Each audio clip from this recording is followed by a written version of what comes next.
The train screeched to a halt at Buffalo, Wyoming, and Theresa Daniels knew immediately that her life was about to change, though not in the way she had hoped when she left Boston 3 weeks ago with nothing but a worn carpetbag and a letter of proposal from a rancher named Samuel Morton, who had promised her a new life as his wife.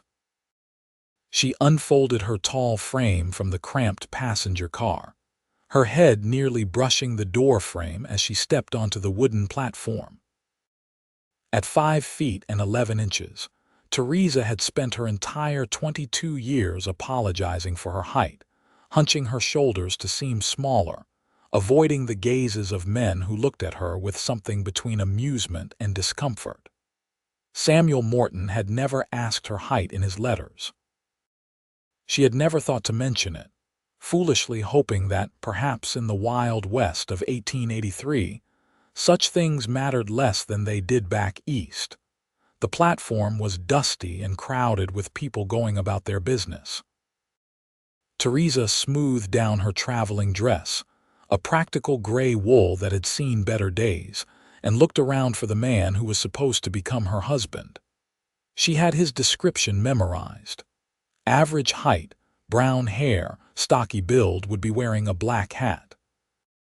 She spotted him almost immediately, standing near the station house with his hat in his hands, his eyes scanning the departing passengers with increasing nervousness. She approached him with what she hoped was a warm smile, her heart hammering against her ribs. This was it, her new beginning. Her escape from the suffocating life of a spinster seamstress in a Boston boarding house. "Mr. Morton," she said, extending her hand. The man looked up at her, and his face went through a series of expressions so rapidly that Theresa felt her stomach drop. Surprise, confusion, and then something that looked uncomfortably like horror. "You are Miss Daniels?" he asked, his voice strained. "I am. I hope the journey was not too delayed. The trains were quite unreliable through Nebraska." Samuel Morton took a step back, literally recoiling from her. He was shorter than she was by at least 4 inches. Theresa felt her cheeks burn with familiar humiliation. "There has been a mistake," he said quickly. "I cannot marry you." The words hit her like a physical blow. Around them, people continued their business, unaware that her entire world was crumbling.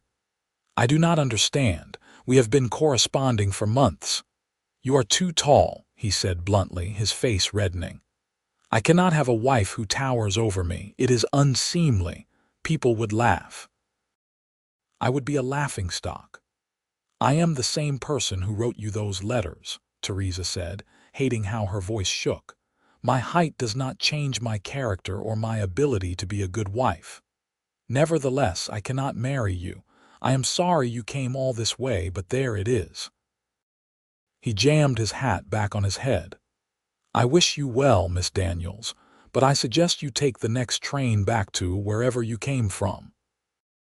He turned and walked away, his boots clopping on the wooden platform, leaving Theresa standing alone with her carpetbag, rejected and stranded 1,000 miles from the only home she had ever known. She felt the eyes of curious onlookers on her, felt their pity and their judgment. The tall woman who came west to find a husband and was turned away like a piece of damaged goods. She would not cry. She had cried enough tears over her height, over the cruel comments and the pitying looks. Instead, she picked up her bag and walked toward the center of town, her spine straight and her head high. She had exactly $14.30 to her name, not enough to buy a train ticket back east, even if she wanted to return to Boston, which she most decidedly did not. Buffalo was a small town, the kind that had sprung up along the railroad lines and cattle trails. The main street was wide and dusty, lined with wooden buildings that looked like they had been hastily constructed and would blow away in a strong wind. There was a general store, a saloon, a boarding house, a bank, and a few other establishments. Mountains rose in the distance, their peaks still white with snow even though it was late May. Theresa entered the boarding house, a two-story structure with peeling white paint. A bell jangled above the door, and a woman emerged from a back room, wiping her hands on her apron. She was middle-aged, with iron-gray hair pulled back in a severe bun and sharp eyes that took in Theresa's appearance in one swift glance. "Help you?" the woman asked. "I need a room, please. Just for a few nights while I figure out my situation." The woman named her price, and Theresa counted out the coins carefully. It would give her 4 nights, provided she did not eat much. After that, she would need to find work or face sleeping in the street. The room was small and plain, with a narrow bed, a washstand, and a single window that looked out over the main street. Theresa set down her bag and sat on the bed, finally allowing herself to acknowledge the reality of her situation. She was alone in a strange town with almost no money and no prospects. The sensible thing would be to send a telegram to her aunt in Boston, begging for money for a train ticket home. But the thought of returning to her old life, of admitting failure, of spending the rest of her days sewing other women's wedding dresses while she remained unwanted, was unbearable. No, she would find a way to make it work here. She had to. That evening, she ventured out to explore the town, hoping to get a sense of what opportunities might exist for a woman alone. The sun was setting, painting the sky in shades of orange and pink. Cowboys were riding into town, their horses kicking up dust. The saloon was growing noisy with laughter and piano music. She passed the general store, noting a sign in the window advertising for help. But when she went inside to inquire, the proprietor took one look at her and shook his head. "Need someone who can reach the high shelves without a ladder, and you would be bumping your head on every beam in the place," he said, not unkindly, but firmly. She tried the hotel restaurant next, but the owner said he needed someone smaller who could move quickly between the crowded tables. At the milliner's shop, the owner laughed outright at the suggestion that Theresa could model hats for potential customers. By the time darkness fell, Theresa returned to her room with a heavy heart and an empty stomach. She lay on the narrow bed, listening to the sounds of the town below, and wondered if coming west had been the biggest mistake of her life. The next morning, she was awakened by bright sunlight streaming through her window. She had slept poorly, plagued by anxious dreams and the unfamiliar sounds of her new surroundings.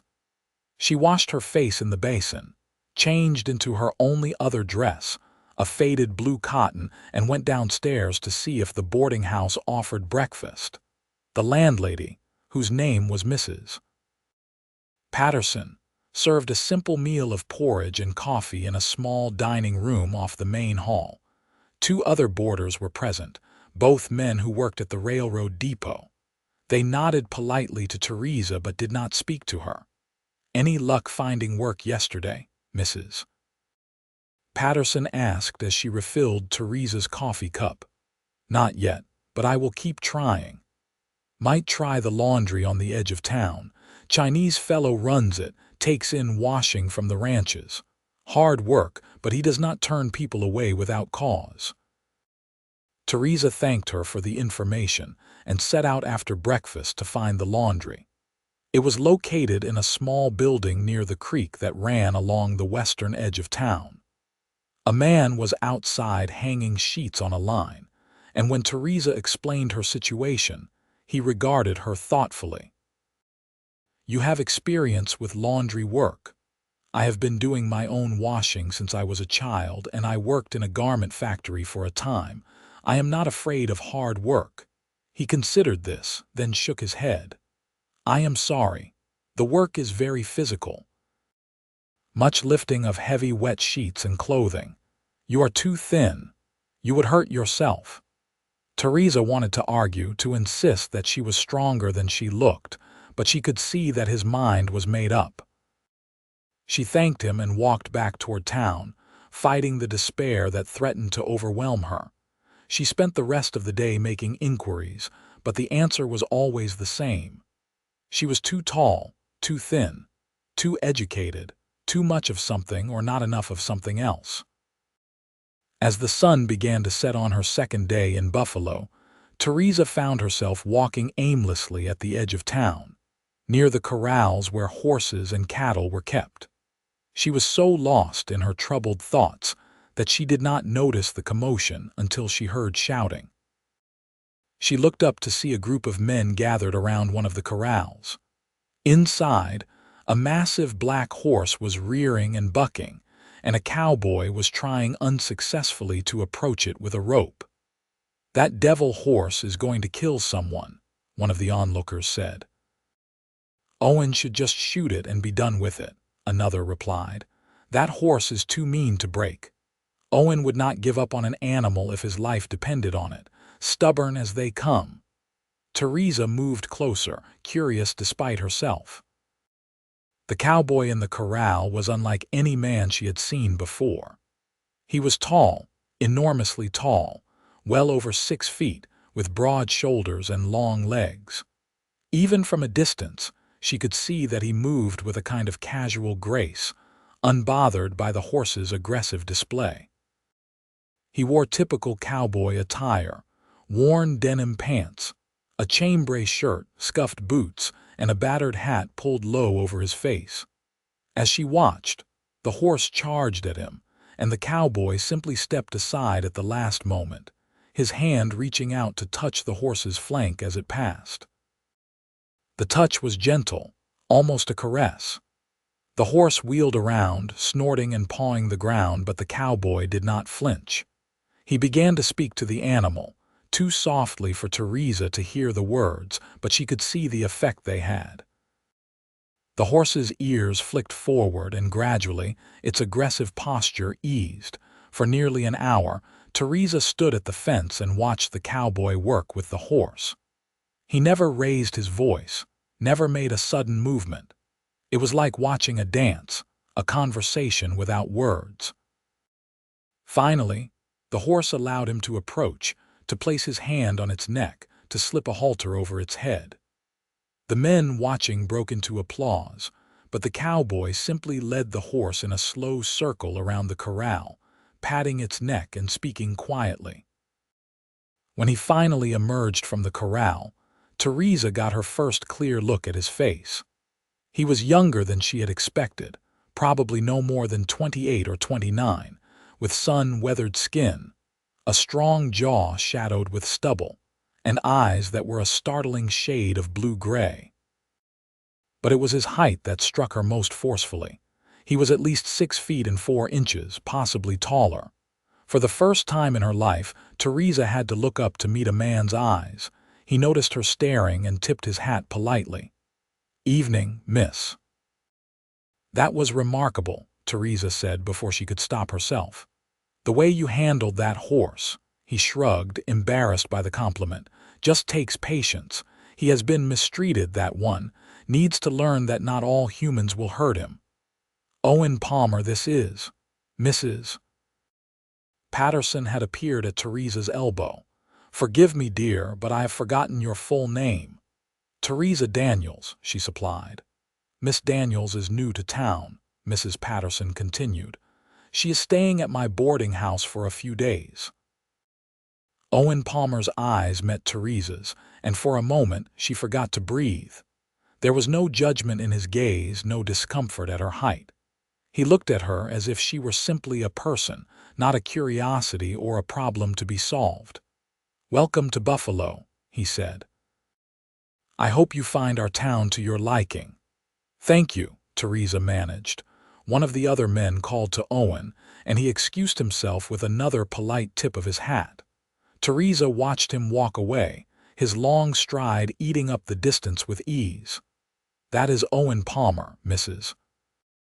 Patterson said as they walked back toward town. "Owns a ranch about 5 miles north of here. Good man. Quiet, keeps to himself mostly, but honest as the day is long. Folks say he is the best horseman in the territory." He certainly seemed skilled, Theresa said neutrally, though her heart was still beating faster than normal. His parents died of fever when he was just 19, left him the ranch. He has been running it on his own for near 10 years now. Does well enough, though it is hard for one man to manage so much land. He comes into town once a week for supplies and to help out folks who need assistance with difficult horses. Mrs. Patterson gave Theresa a sidelong glance. Never married. I imagine it is hard for a man of his size to find a woman who does not look like a child standing next to him. Theresa felt something shift in her chest, a flutter of possibility that she immediately tried to suppress. She had been in Buffalo for less than 2 days and had already been rejected by one man. She would not allow herself to entertain foolish hopes about another, no matter how kind his eyes had seemed. That night, as she lay in bed counting her remaining money and trying to formulate a plan, she could not stop thinking about Owen Palmer and the gentle way he had touched that frightened horse. She woke the next morning determined to find work, no matter what it took. She had 2 more nights paid for at the boarding house, and after that, she would be out of options. As she dressed and pinned up her hair, she made herself a promise. She would not give up. She would not go crawling back to Boston in defeat. After breakfast, she set out once more into the town. She tried the schoolhouse, hoping they might need a teacher, but was informed that the position had been filled for the coming year. She offered her services as a seamstress at the dry goods store, but the owner said there was not enough business to justify hiring help. The doctor's office needed no assistant. The bank needed no clerk. Every door closed in her face. By midday, she was hungry, discouraged, and running out of places to try. She found herself walking toward the edge of town again, drawn by some impulse she could not name. The corrals were quiet today, with only a few horses dozing in the afternoon sun. She leaned against the fence, trying to gather the courage to go back and face another round of rejections. Looking for something, miss. Theresa turned to find Owen Palmer approaching from the direction of the general store, his arms full of supplies. Today, he wore a different shirt, a dark green that brought out the color of his eyes, and his hat was pushed back to reveal dark brown hair that was slightly too long. "No, I was just walking," Theresa said, thinking. He set his supplies down on the back of a wagon. "Mrs. Patterson mentioned you are looking for work." "I am." She saw no point in hiding it, though I seem to be singularly unqualified for everything Buffalo has to offer. "What kind of work did you do back east?" "I was a seamstress. And before that, I worked briefly in a garment factory. I can read and write and do figures. I can cook and clean and manage a household. But none of that seems to matter here." Owen was quiet for a moment, studying her with those perceptive eyes. "Can you ride a horse?" "I have never tried." "Can you learn?" "I can learn anything if someone is willing to teach me." He nodded slowly, as if coming to a decision. "My ranch is about an hour's ride from here. It is a decent spread, about 500 acres, with cattle and horses. I have been managing it alone for years, but it is getting to be too much for one person. I need help." Theresa's heart began to pound. "What kind of help?" "Someone to help with the horses, mainly. Feeding, grooming, exercising. Someone who can help with the cattle during roundup.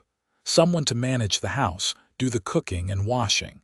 It is hard work and the hours are long, but I can offer room and board and $30 a month in wages." $30 a month. It was more money than Theresa had ever earned in her life, but working on a ranch, alone with a man she barely knew, it was scandalous, improper, exactly the kind of situation a respectable woman should avoid. "I know what you are thinking," Owen said quietly, "about propriety and your reputation. I would make sure to hire a woman from town to come out twice a week as a chaperone, to help with the heavier housework, and to ensure that everything is above board. Mrs. Patterson would be suitable, if she is willing, and you would have your own room, separate from the main house if you prefer.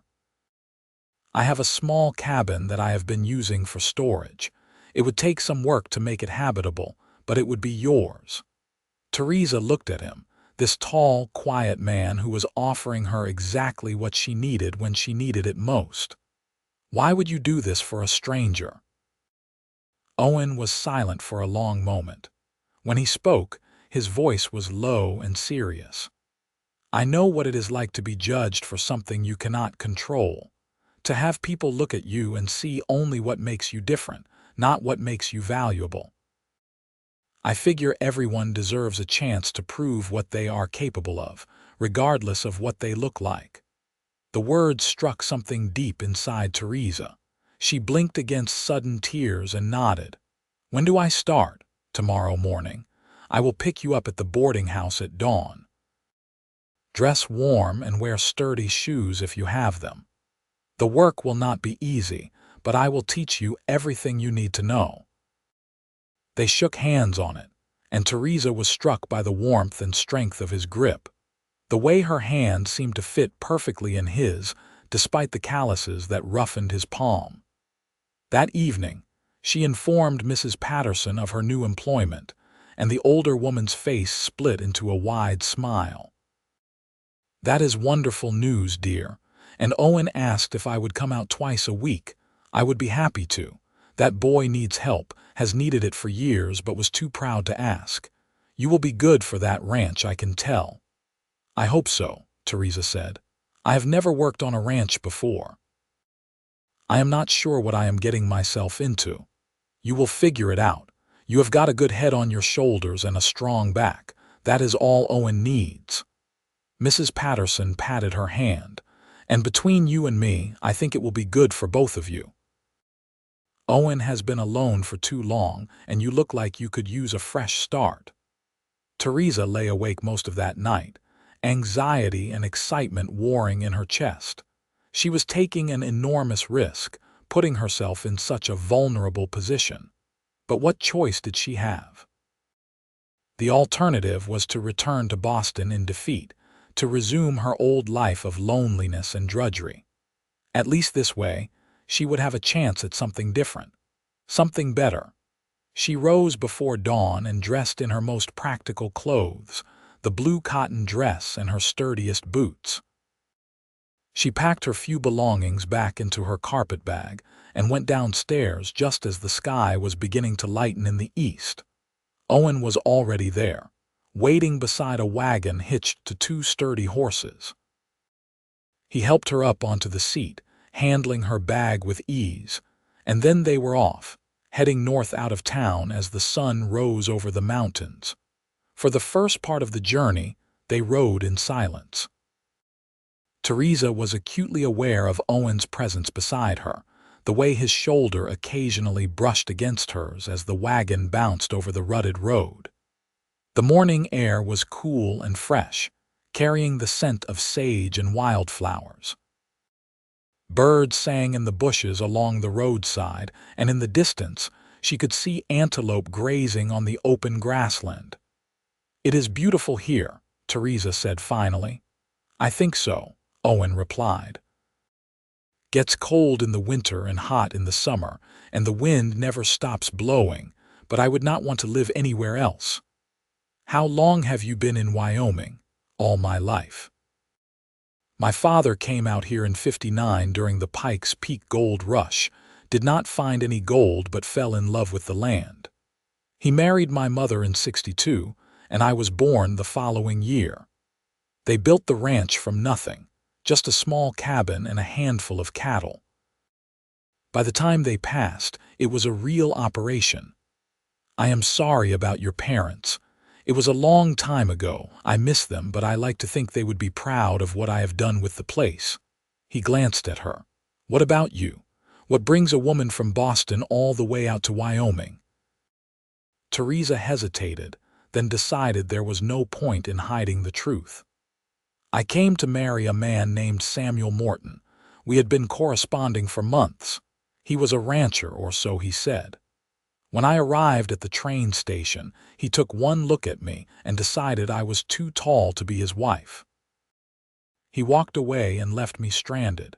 She waited for Owen to say something placating, to offer false comfort or empty sympathy. Instead, he said, "Samuel Morton is a fool." The blunt assessment surprised a laugh out of Theresa. "Well, yes. Though I am sure he would say I am the foolish one for not disclosing my height in my letters. A man who would reject a woman for something so meaningless is not worth your time or your heartache." Owen's jaw was set, his hands tight on the reins. "You deserve better than that." Theresa felt warmth spread through her chest, a feeling she could not quite name. "Thank you for saying that. I am only speaking the truth."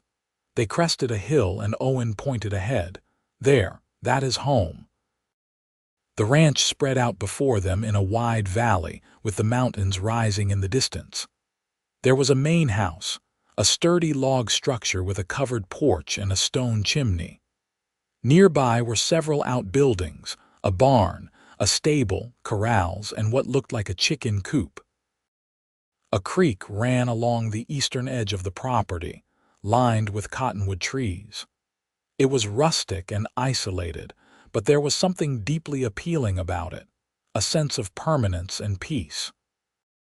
As they approached, dogs began to bark, and two border collies came racing out to greet them, their tails wagging furiously. Owen climbed down and rubbed their ears affectionately. "This is Smoke and Ash," he said, gesturing to each dog in turn. "They help with the cattle. Good dogs, but they will want your attention constantly if you let them." Theresa climbed down from the wagon, and both dogs immediately came to sniff her, their tails still wagging. She bent to pet them, smiling at their enthusiasm. Owen showed her around the property, explaining the layout and the daily routines. The main house was simple but well built, with a large kitchen, a sitting room, and 2 bedrooms upstairs. Everything was clean but had the slightly neglected air of a place inhabited by a man who had no time for domestic concerns. The cabin he had mentioned was about 50 yards from the main house, a small structure with 1 room and a fireplace. It was currently full of tools, broken equipment, and various odds and ends. "I will clear this out today," Owen said, looking around at the mess with a slightly embarrassed expression. "Get you a proper bed and some furniture. It is not much, but it will give you privacy." "It is perfect," Theresa said, and she meant it. The cabin had a window that looked out toward the mountains, and the fireplace would keep it warm when the weather turned cold. It would be her own space, perhaps the first she had truly had in her entire life. They spent the rest of that day working side by side. Owen cleared out the cabin while Theresa scrubbed it from top to bottom, washing years of dust and grime from every surface. By evening, Owen had moved in a bed frame and mattress, a small table and chair, a washstand, and a trunk for her clothes. It was sparse, but it felt like a palace to Theresa. That first night, she lay in her new bed and listened to the unfamiliar sounds of the ranch. The lowing of cattle in the distance, the rustle of wind through the cottonwood trees, the occasional bark of the dogs. She was exhausted from the day's labor, her muscles aching in places she had not known she could ache, but she felt something she had not felt in a very long time: hope. The days that followed established a rhythm. Theresa rose before dawn and went to the main house to prepare breakfast for herself and Owen. Simple fare, bacon and eggs, biscuits and coffee, but Owen ate with obvious appreciation. After breakfast, they would go out to tend to the horses. Owen had a dozen of them, some for riding, some for working the cattle, and some that he was training to sell. He taught her everything patiently, never showing frustration when she made mistakes. How to approach a horse, how to halter and lead them, how to groom them properly. How to clean hooves and check for injuries, how to saddle and bridle. Within a week, she could handle the gentler horses on her own. "You have got a good touch with them," Owen said one afternoon as she finished brushing a gray mare. "They trust you. That is not something you can teach. Either you have it or you do not." Theresa felt pride swell in her chest. She was learning skills she had never imagined possessing, becoming stronger and more capable with each passing day. Her hands developed calluses, and her face turned brown from the sun. She no longer felt like the awkward, out-of-place woman who had stepped off the train in Buffalo. She felt like she belonged here. Mrs. Patterson came out twice a week as promised, bringing supplies from town and helping with the heavier housework. She also served as Theresa's chaperone and confidante, listening as Theresa talked about her new life and offered advice on everything from cooking to dealing with stubborn horses. "You look happy," Mrs. Patterson observed one afternoon as they hung laundry on the line behind the main house. "Happier than when you first arrived in Buffalo." "I am happy," Theresa admitted. "This is hard work, but it feels meaningful, like I am building something." "And how are you getting along with Owen?" Theresa felt her cheeks warm. "He is a good employer, very patient and fair." Mrs. Patterson gave her a knowing look, but said nothing more on the subject. The truth was that Theresa thought about Owen constantly. She found herself looking forward to their morning breakfasts, to the easy conversation that had developed between them. She noticed small things about him. The way he always made sure she had the better horse when they rode out together.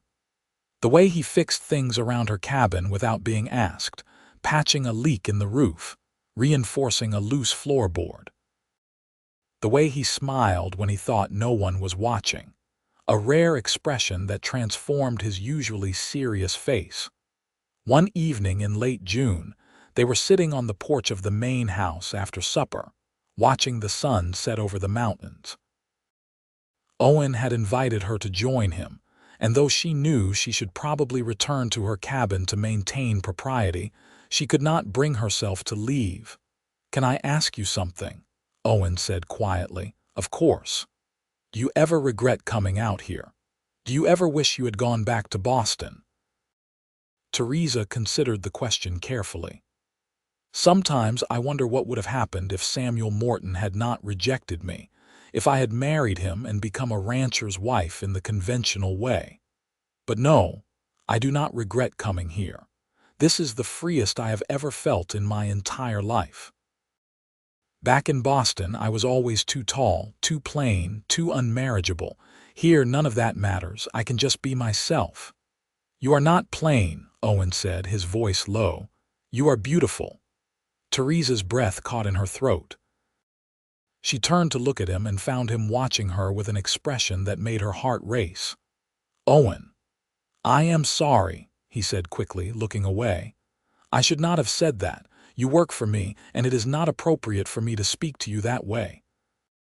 "I am glad you said it," Theresa replied, her voice barely above a whisper, "because I think you are beautiful too." Owen's head turned sharply back toward her. For a long moment they simply looked at each other. Then slowly, carefully, Owen reached across the space between them and took her hand. His hand was large and warm, roughened by work, and it enclosed hers completely. "I have been trying not to have these feelings," he said. "I did not hire you so that I could court you. I hired you because you needed help and I needed help, but I cannot seem to stop thinking about you, about how right it feels when you are near me, about how I look forward to every morning because I know I will see you at breakfast." "I feel the same way," Theresa admitted. "I try to tell myself it is just gratitude, that I am confusing appreciation for something deeper. But it is more than that. I care about you, Owen, more than I should, given how little time we have known each other." "Time does not always matter," Owen said. "Sometimes you just know when something is right." He stood and pulled her gently to her feet so that they were standing face to face on the porch. Even with Theresa's considerable height, Owen was several inches taller. She had to tilt her head up to meet his eyes. "Finally," he murmured, a small smile playing at the corners of his mouth. "Finally, someone who fits beside me." Then he kissed her, a gentle, tentative kiss that sent warmth flooding through Theresa's entire body. She wrapped her arms around his neck and he pulled her closer, deepening the kiss. They stood there on the porch as the sun disappeared behind the mountains and the first stars began to appear in the darkening sky. When they finally broke apart, both slightly breathless, Owen rested his forehead against hers. "I know this is complicated. You work for me and people will talk. But I want to court you properly, Theresa. I want to see if this thing between us can become something more." "I would like that," Theresa said. "I would like that very much." Over the following weeks, their relationship deepened. They continued to work together during the day, but in the evenings, they would sit together and talk for hours. Owen told her about his childhood, about his parents and the dreams they had for the ranch. Theresa told him about her life in Boston, about the loneliness and the feeling of never quite fitting in anywhere. "I always hated being so tall," she confessed one evening. "I spent my whole life trying to make myself smaller, less noticeable. My mother used to tell me to slouch, to bend my knees slightly when standing next to other people so I would not tower over them. I felt like a freak." "You are perfect exactly as you are," Owen said firmly. "Your height is not a flaw, it is just part of who you are." And speaking as someone who has spent his entire life bumping his head on door frames and trying to find clothes that fit, I can tell you that there is nothing wrong with being tall. Theresa leaned her head against his shoulder.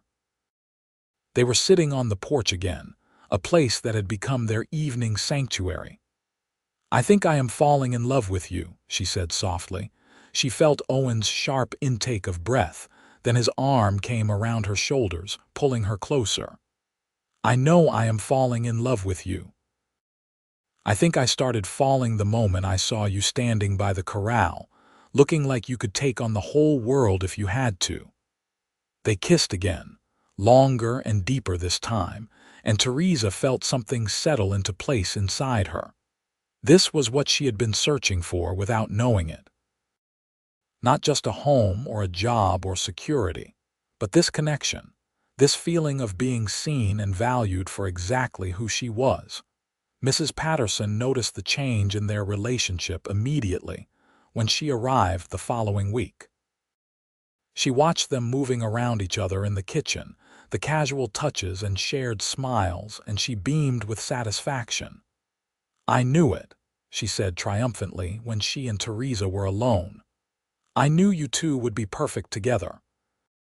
"We are courting," Theresa said, unable to keep the happiness out of her voice. "It is early yet, but it feels right. Of course it is right. Anyone with eyes can see how you two look at each other, just like his parents used to look at each other all those years ago." Mrs. Patterson squeezed Theresa's hand. "You deserve this happiness, dear. You both do." Summer progressed into early fall and the ranch kept them busy. There was hay to cut and store for the winter, fences to repair, and cattle to move to higher pastures. Theresa learned to ride well enough to help with some of the lighter ranch work, and she took pride in her growing competence. One afternoon in early September, Owen asked her to ride out with him to check on a section of fence near the north boundary of the property. They rode side by side, the dogs running ahead of them, and Theresa marveled at how natural it felt to be on horseback, moving through the landscape with confidence. They dismounted near the creek and set to work repairing a section of fence that had been damaged by a fallen tree. As they worked, Owen kept glancing at her and Theresa could tell he had something on his mind. "What is it?" she asked finally, setting down her hammer. Owen straightened, wiping sweat from his forehead. "I have been thinking about something, about us, about the future." Theresa's heart began to beat faster. "Go on. We have been courting for 3 months now. I know that is not very long, but I feel like I have known you much longer, like you were always meant to be here." He took a deep breath, then pulled off his hat and twisted it in his hands, suddenly nervous. "I am not very good with words, and I do not have a fancy ring to offer you, but I know what I want, and I want you. Will you marry me, Theresa?" Theresa felt tears spring to her eyes. 3 months ago, she had stepped off a train into rejection and despair. Now she was standing in a meadow beside a creek, being proposed to by a man who loved her exactly as she was, who saw her height not as a flaw, but as something that made them fit together perfectly. "Yes," she said, her voice thick with emotion. "Yes, Owen, I will marry you." He let out a whoop of joy and picked her up, spinning her around while the dogs barked excitedly at their feet. When he set her down, he kissed her thoroughly, holding her as if she were the most precious thing in the world. They rode back to the ranch in a daze of happiness, already making plans. They would marry in Buffalo, with Mrs. Patterson as their witness. It would be a simple ceremony, but they would make it special. They would need to buy Theresa a proper dress, and Owen wanted to get her a ring, even if it was a simple one. That evening they rode into town together to share the news. Mrs. Patterson cried happy tears and immediately began planning, insisting that they hold a small reception at the boarding house after the ceremony. Other townspeople, those who had come to know Theresa over the summer, offered their congratulations. Even the proprietor of the general store, who had turned her away that first day, smiled and wished her well. As they rode back to the ranch under the stars, Theresa felt overwhelmed by the magnitude of the change in her circumstances. In just a few short months, she had gone from a rejected, penniless woman with no prospects to a rancher's fiancée with a home and a future she had never dared to dream of. "Are you happy?" Owen asked, reaching across to take her hand as they rode. "I am so happy I can hardly believe this is real," Theresa replied. "Sometimes I am afraid I will wake up and find it was all a dream." "It is real," Owen assured her. "We are real, and we are going to build a good life together, you and I." They set the wedding date for the first Saturday in October, which gave them just over 3 weeks to prepare. Mrs. Patterson helped Theresa sew a new dress, a beautiful cream-colored silk that they had ordered from the dry goods store. It was the finest thing Theresa had ever owned, and when she tried it on, Mrs. Patterson wiped away tears. "You look like an angel," she said. "Owen is a lucky man." "I am the lucky one," Theresa replied, but she knew the truth was that they were both lucky to have found each other. The night before the wedding, Theresa lay in her cabin unable to sleep, thinking about the vows she would make the next day. She had never expected to marry for love. She had come west prepared to enter into a practical arrangement, a marriage of convenience that would give her security and respectability. Instead, she had found something infinitely better. She had found a partner, someone who respected her strength and cherished her independence while still making her feel protected and valued. The wedding day dawned clear and bright. Theresa dressed carefully with Mrs. Patterson's help, pinning up her hair and arranging the small bouquet of wildflowers that Owen had picked for her that morning. When she looked at herself in the mirror, she barely recognized the woman staring back. She looked confident and radiant, truly beautiful for perhaps the first time in her life. The ceremony took place in the small church in Buffalo, with the minister presiding. Owen wore his best suit, looking handsome and slightly nervous as he waited at the altar. When Theresa entered on Mrs. Patterson's arm, his face lit up with such obvious love and admiration that Theresa felt her eyes well with tears. They spoke their vows in clear, steady voices, promising to love and honor each other for all their days. When the minister pronounced them husband and wife, Owen kissed her tenderly, and the small congregation of townspeople who had gathered erupted in applause. The reception at the boarding house was a joyful affair, with food and music and dancing. Theresa danced with her new husband, marveling at how perfectly they moved together, how natural it felt to be in his arms. Other couples joined them on the makeshift dance floor, and Theresa noticed several young women watching her with something like envy. The two tall women who had been rejected had found love after all. As the afternoon wore on, Owen leaned down to whisper in her ear. "Ready to go home, Mrs. Palmer, Mrs. Palmer, her new name, a fresh start." "Yes," Theresa said, "I am ready." They said their goodbyes and rode back to the ranch as the sun began to set. Owen had surprised her by decorating the main house with wildflowers and candles, and there was a dinner waiting for them that he had arranged with Mrs. Patterson's help. That night, they consummated their marriage in the big bed upstairs, coming together with a combination of tenderness and passion that left Theresa breathless. Owen was gentle and patient, attentive to her needs and responses, and when she finally fell asleep in his arms, she felt completely and utterly content. Over the following weeks, Theresa settled into her new role as Owen's wife. She moved her belongings from the cabin into the main house, and they established new rhythms and routines as a married couple. They still worked together during the day, but now they also shared meals and evenings and a bed, building an intimacy that went far beyond the physical. As autumn deepened into winter, they prepared the ranch for the cold months ahead. They brought the cattle down from the high pastures, stocked up on supplies from town, and made sure the house was well insulated and the firewood was stacked high. The first snow came in early November, blanketing the landscape in white and making the ranch feel even more isolated and peaceful. On Thanksgiving, Mrs. Patterson came out to the ranch for dinner, and they celebrated together, giving thanks for the abundance in their lives. Theresa cooked a feast, and as they sat around the table, she reflected on how much she had to be grateful for. A husband who loved her, a home that felt truly her own, work that challenged and fulfilled her, a future that stretched out with endless possibility. Christmas was quiet, just the two of them, but it was the happiest Christmas Theresa had ever known. Owen gave her a beautiful leather saddle, custom-made to fit her frame, and she gave him a new coat she had sewn herself.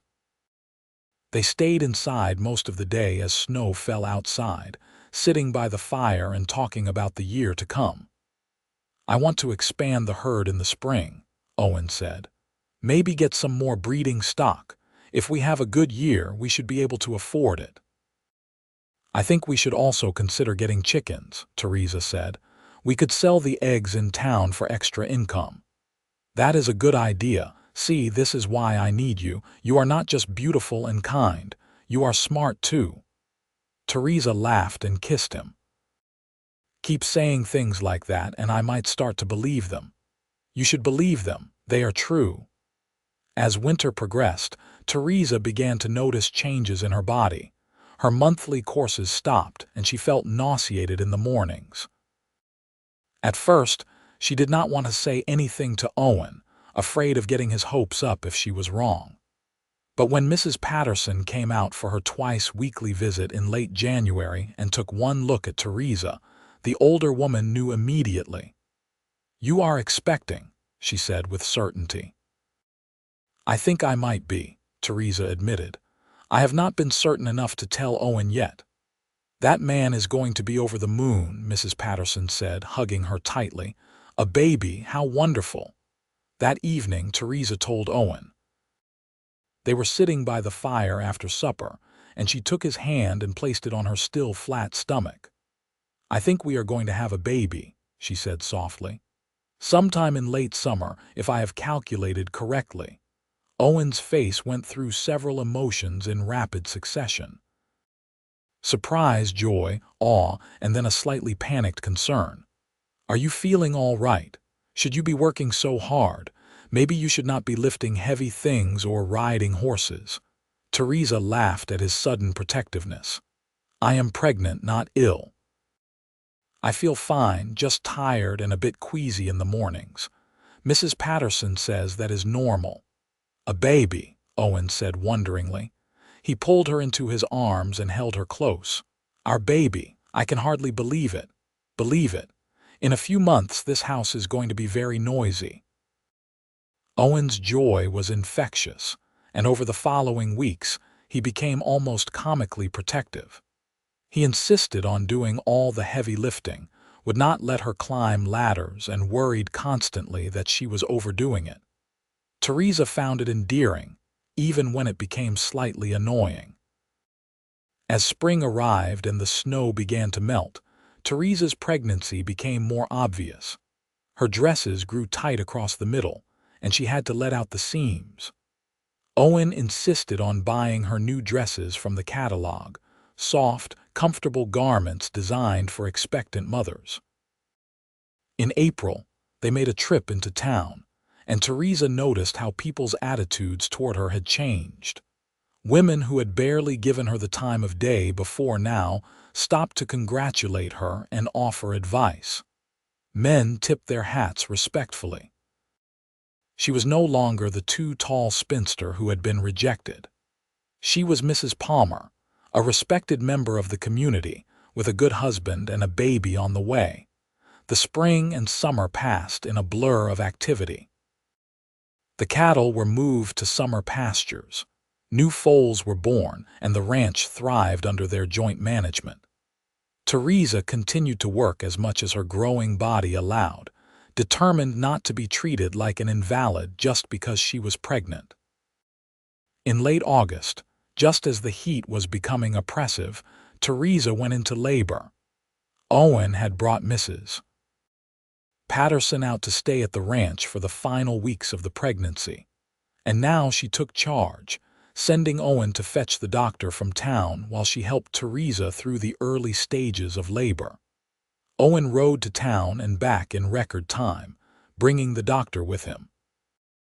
By the time they arrived, Theresa was well into active labor, pacing the bedroom and breathing through the contractions with Mrs. Patterson's support. The labor lasted through the night and into the early morning hours. Owen waited downstairs, pacing and worrying until finally, just as dawn was breaking, he heard the thin, angry cry of a newborn baby. His heart seemed to stop in his chest as he waited for news, and then Mrs. Patterson appeared at the top of the stairs, beaming. "You have a son," she said. "A big, healthy boy, and Theresa is tired but doing well." Owen took the stairs 2 at a time and entered the bedroom to find Theresa propped up in bed, exhausted but radiant, cradling a tiny bundle in her arms. She looked up at him with tears streaming down her face. "Look at him, Owen. Look at our son." Owen approached the bed reverently and looked down at the baby. He had a shock of dark hair and his eyes were squeezed shut as he made small, mewling sounds. Even this early, it was clear he was going to be big. "He is perfect," Owen whispered, sitting carefully on the edge of the bed. "You are perfect. I love you so much." "I love you too," Theresa said. "Do you want to hold him?" Owen carefully took the baby in his arms, supporting his head the way Mrs. Patterson quickly instructed. The baby opened his eyes, and Owen felt his heart expand in a way he had not known was possible. This was his son. His and Theresa's, a tiny life they had created together. "What should we name him?" Theresa asked. They had discussed names earlier but had not settled on anything definite. Now, looking down at his son, Owen knew. "Oliver. Oliver Philip Palmer, after your father and mine." "Oliver," Theresa repeated softly. "I like that. Hello, Oliver. Welcome to the world." The first weeks with a newborn were exhausting. Oliver proved to be a hungry baby who woke frequently to nurse, and both Theresa and Owen stumbled through their days in a haze of sleeplessness. But even in the midst of the chaos, there were moments of pure joy. the way Oliver's tiny hand wrapped around Owen's finger, the contented sounds he made while nursing, the way he seemed to study their faces with his dark, serious eyes. Mrs. Patterson stayed for 2 weeks to help, and by the time she returned to town, Theresa was feeling stronger and more confident in her abilities as a mother. Owen was a devoted father, taking over with Oliver whenever he could to give Theresa a chance to rest, walking the floor with the baby in his arms when he was fussy, singing soft, off-key lullabies that somehow seemed to work. As autumn arrived again, almost exactly a year since their wedding, they fell into new routines. Theresa wore Oliver in a sling while she worked around the house and did lighter chores. Owen had hired a young man from town to help with some of the heavier ranch work, which freed him up to spend more time with his new family. One evening in late October, they were sitting on the porch as they had done so many times before, but now Theresa held Oliver while he nursed, and Owen had his arm around both of them. The sun was setting in a blaze of orange and gold, and the air was cool and crisp with the promise of winter. "Are you happy?" Owen asked, echoing the question he had asked her over a year ago. "I am happier than I ever imagined possible," Theresa replied. "Sometimes I still cannot believe this is my life. That I get to wake up every morning next to you, that we created this beautiful boy, that this ranch is our home." "I think about that moment at the train station sometimes," Owen said. "When Samuel Morton rejected you, at the time it must have felt like the worst thing that could have happened. But if he had not been such a fool, you would never have needed work, and I would never have hired you, and we would never have found each other." "I used to be so angry at him," Theresa admitted, "but now I am almost grateful. He did me a favor, even if he did not mean to. He sent me on a path to you." Oliver finished nursing and let out a contented sigh, his eyes drifting closed. Theresa adjusted him to lie against her shoulder, patting his back gently. "He is going to be tall like us," Owen observed. "Look at the size of his feet." "He will never have to worry about being too tall for anyone," Theresa said with satisfaction. "He will grow up knowing that his height is just part of who he is, not something to be ashamed of or apologize for." "Just like his mother learned," Owen said, kissing the top of her head. The years passed with surprising speed. Oliver grew from a baby into a toddler, and then a sturdy little boy who loved the ranch and the animals with an enthusiasm that delighted both his parents. By the time he was 3, he was already helping with small chores, feeding the chickens and collecting eggs. In the spring of 1888, when Oliver was almost 4, Theresa discovered she was pregnant again. This time, the morning sickness was worse, and she tired more easily, but she also knew what to expect and felt less anxious about the process. Their second child, a daughter they named Emily Rose, was born in December during a snowstorm that nearly prevented the doctor from reaching the ranch in time. She was smaller than Oliver had been, but equally healthy, with her father's blue-gray eyes and her mother's determined expression. Oliver was fascinated by his new sister, insisting on helping with everything from changing diapers to singing her to sleep. The house that had once felt too big for 2 people was now filled with the noise and chaos of family life, and neither Theresa nor Owen would have had it any other way. As the 1890s approached, the ranch continued to prosper. They had expanded their herd significantly and had developed a reputation for breeding fine horses. Owen's skill with difficult animals was well known throughout the territory, and people came from miles around to seek his help. Theresa managed the household finances and had proven to have a shrewd head for business, finding ways to maximize their profits and minimize their expenses. Buffalo had grown as well, with new businesses opening and more families settling in the area.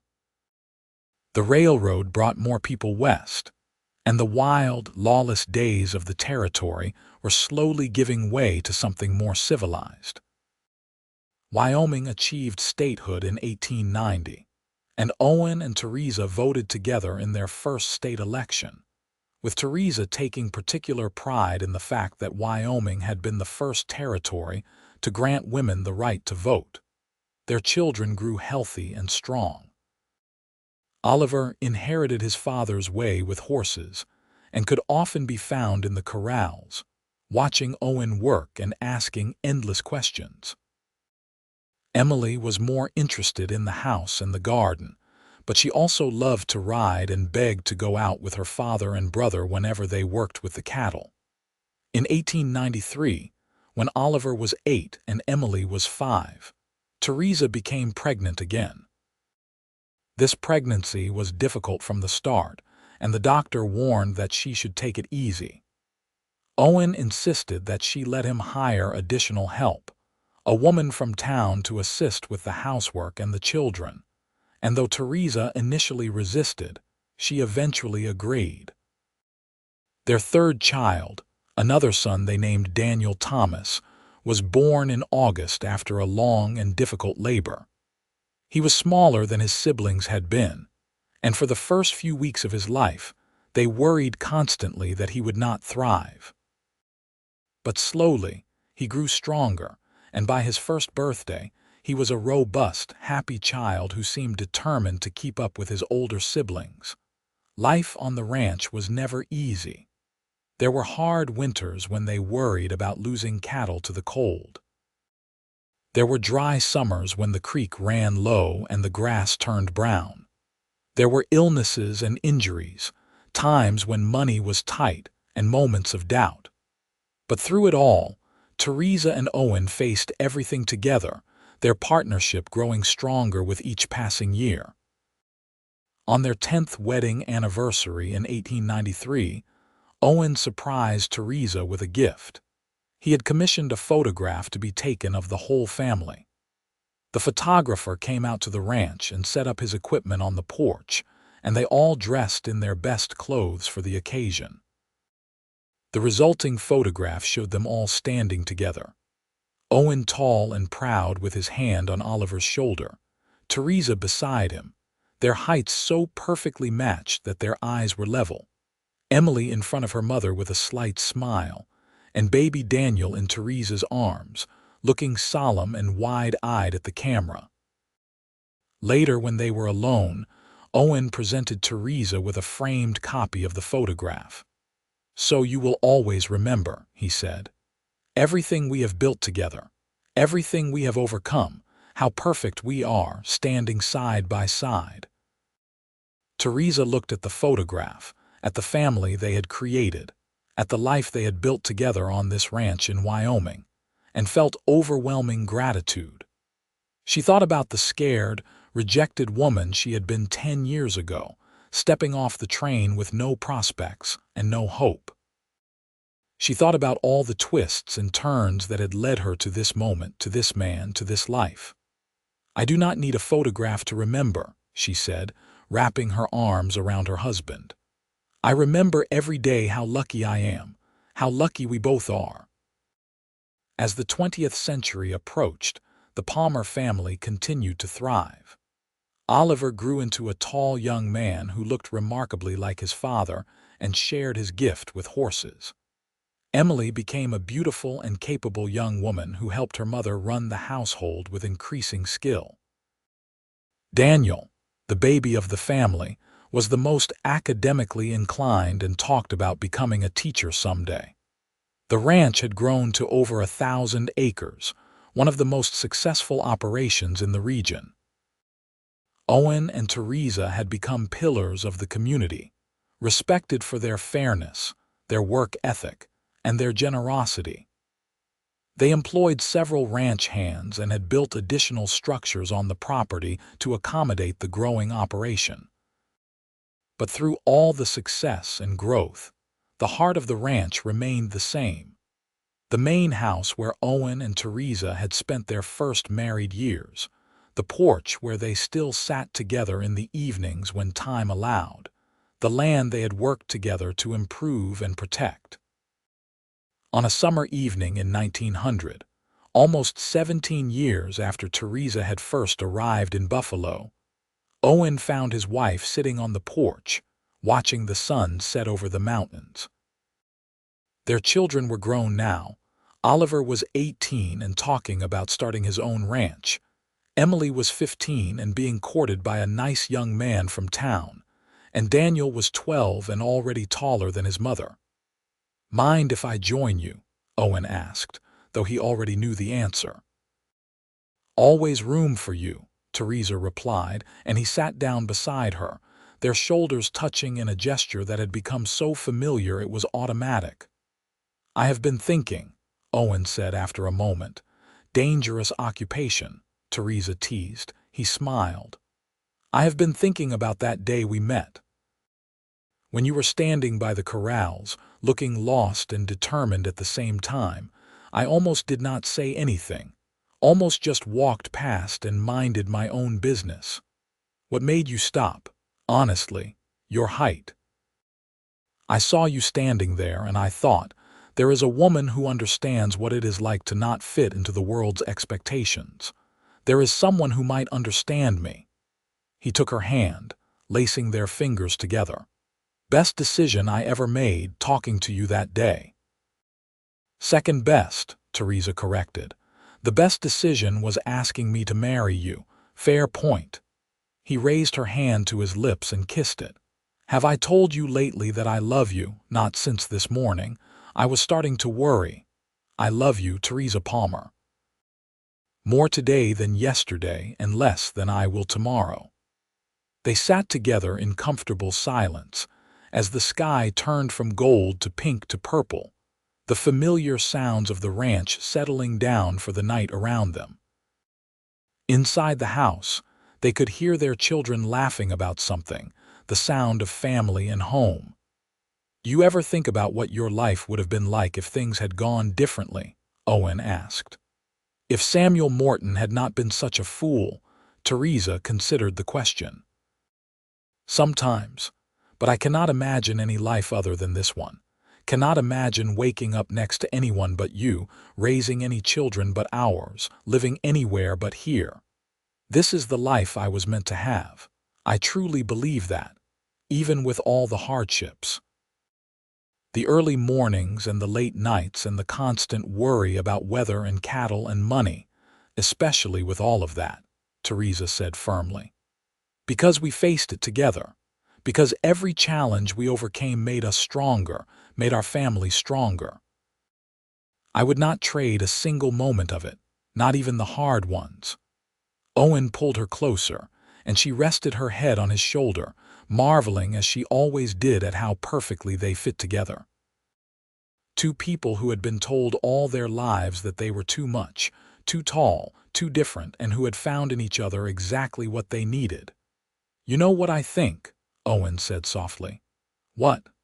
"I think we should go inside, have some of Emily's pie, and play cards with the kids. I think we should enjoy this moment, this evening, this life we have built. Because tomorrow is Sunday, and for once, we do not have to get up before dawn." Theresa laughed and stood, pulling Owen to his feet. "That sounds perfect." They walked into the house together, hand in hand, ready to spend the evening with their family.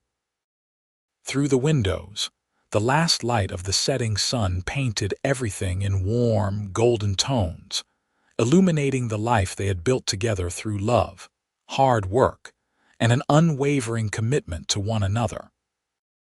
The story of how the too tall mail-order bride found love with the even taller cowboy became something of a legend in Buffalo.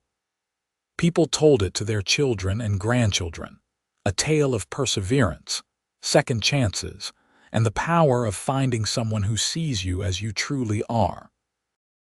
But for Theresa and Owen Palmer, it was not a story or a legend. It was simply their life, the beautiful, complicated, challenging, joyful reality they had created together. And as they grew older, watching their children build lives of their own and eventually welcoming grandchildren into their home. They never forgot how lucky they had been to find each other. Years later, when asked about the secret to their long and happy marriage, Owen would smile and say, "We fit together, my wife and I, in all the ways that matter." And Theresa would add, "We both know what it is like to be judged by appearances, to be told we are too much of something. So we learned to look deeper, to see the person behind the surface, and we liked what we found." They lived long lives, Owen and Theresa Palmer, raising their children on the ranch they had built together, watching their grandchildren learn to ride horses and help with the cattle, eventually passing the operation on to Oliver when they were ready to retire. They never left Wyoming, never wanted to be anywhere but the land they had claimed as their own. When Theresa passed away peacefully in her sleep at the age of 78 in 1939, Owen sat beside her bed and held her hand, remembering every moment of their 56 years together. He remembered the scared but determined woman who had stepped off the train in Buffalo all those decades ago. He remembered the first time he had kissed her on the porch, the day they were married, the births of their children, every sunrise they had watched together, and every challenge they had faced as partners. "Finally, someone who fits beside me," he whispered, echoing the words he had spoken so long ago. "Thank you, Theresa. Thank you for choosing me, for loving me, for building this life with me." Owen followed her within the year, unable to imagine a life without his beloved wife by his side. They were buried together on a hill overlooking the ranch, under a simple headstone that read, "Owen and Theresa Palmer, together in life, together in eternity." Their children and grandchildren continued to work the ranch, maintaining the legacy Owen and Theresa had built. And sometimes, on summer evenings when the sun set over the mountains in shades of gold and pink, family members would swear they could see two tall figures standing on the porch of the old house, side by side, watching over the land they had loved so well. The story of Owen and Theresa Palmer remained a favorite in Buffalo for generations. It was a story about rejection and redemption, about finding love in unexpected places, and about the truth that sometimes the qualities that make us different are exactly what make us perfect for someone else. It was a story that reminded people that everyone deserves a chance to be seen for who they truly are, not just what they look like on the surface. But most of all, it was a story about love, the kind of deep, abiding love that transcends time and circumstance, the kind of love that builds families and communities and legacies that last for generations. The kind of love that begins with a simple observation, "Finally, someone who fits beside me." And in the end, that was the greatest gift Owen and Theresa Palmer gave to each other and to the world, proof that true love does exist, that it is worth waiting for, worth fighting for, and worth cherishing every single day. Their love story, which began with rejection and despair, ended with a lifetime of joy, partnership, and the deep satisfaction of knowing they had found exactly what they were looking for in each other. The ranch still stands today, though it has changed hands several times and looks different than it did in Owen and Theresa's time. But if you know where to look, you can still find traces of their presence, the initials they carved into a tree by the creek, the sturdy log house they called home, and the hill where they rest together, overlooking the land they loved. And on quiet summer evenings, when the wind whispers through the cottonwood trees and the mountains turn purple in the fading light, it is easy to imagine them there still, two tall figures standing side by side, perfectly matched and eternally together. Their story reminds us that love does not always come when or how we expect it, that rejection can be redirection toward something better, and that the qualities we see as flaws might be exactly what someone else has been searching for all along. Owen and Theresa Palmer found in each other what the world had told them did not exist: a perfect match, a true partnership, and a love that lasted until death and beyond. And so ends the story of the mail-order bride who was rejected for being too tall and the cowboy who said, "Finally, someone who fits beside me." A tale of the American West, of hard work and harder times, but most of all, of love conquering all obstacles to create something beautiful, lasting, and true.